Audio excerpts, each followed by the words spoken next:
বিয়ের আগে হঠাৎ একদিন মাকে জিজ্ঞাসা করলাম, আচ্ছা মা, আইবুড়ো ভাত কেন হয় গো? মানে এর মানেটা কি? মা একটু হেসে বলল, আরে বোকা, আইবুড়ো ভাত তো আমাদের বাঙালির বিয়ের একটা খুব সুন্দর প্রথা।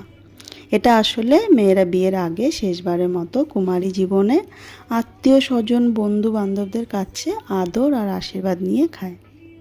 আমি বললাম, আচ্ছা, শেষবারের মতো? তার মানে কি বিয়ের পর আর কেউ আদর করবে না? মা আবার একটু হেসে মাথায় হাত বুলিয়ে বলল, ধুর পাগল, তা কেন হবে?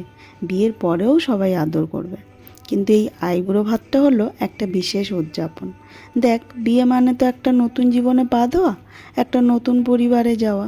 তাই এই দিনটায় নিজের বাড়িতে নিজের মানুষদের সাথে একটু হইচই করে খাওয়া দাওয়া করা, এটা আসলে একটা বিদায় সংবর্ধনা, কিন্তু সেটা আনন্দের সাথে হয়। আমি বললাম, তার মানে এটা বিয়ের আগের শেষ খাওয়া দাওয়া যেখানে আমি আইবুড়ো থাকি? মা, একদম ঠিক ধরেছিস। আইবুড়ো মানে তো অবিবাহিত, তাই এই দিনটায় তুই অবিবাহিতা হিসেবে শেষবারের মতো একটা বিশেষ ভোজ খাচ্ছিস। এই দিনে তোকে তোর পছন্দের খাবার খাওয়ানো হয়, আর সঙ্গে সবাই আশীর্বাদ করে যাতে তোর নতুন জীবন সুখের হয়।